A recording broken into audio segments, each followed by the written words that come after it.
Zombites. The ooey gooey candy that melts in your hand before it ever reaches your mouth presents How to Train Your Zombie Using Applied Behavior Analysis, Part 1. This here is Michael Ernesto Harold Shimkowski. Michael is a zombie.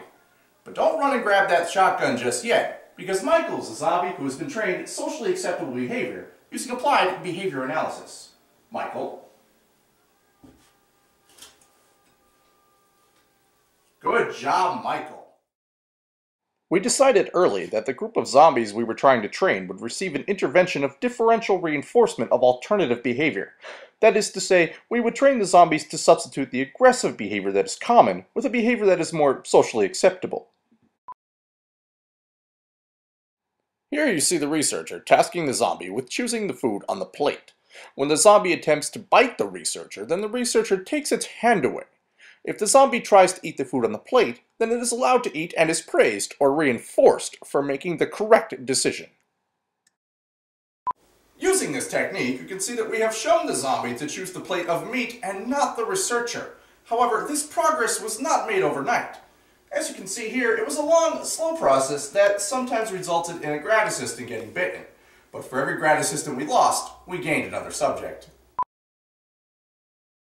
The zombie's moan is something that no one likes. Observation of several zombies has shown that the moan is meant to gain attention, so in order to replace the behavior, we had to establish an intervention where the problem behavior was extinguished using planned ignorance. Here, we see a researcher using this technique to get the zombie to realize that moaning is not an acceptable form of communication. Realizing that our technique of planned ignorance was not making any progress, we decided it would be prudent to introduce a punishment technique. Of course, we received all necessary consent forms from the Board of Directors, the People for the Ethical Treatment of Zombies, and the Council for Zombie Behavior Studies, and a third party carried out the intervention.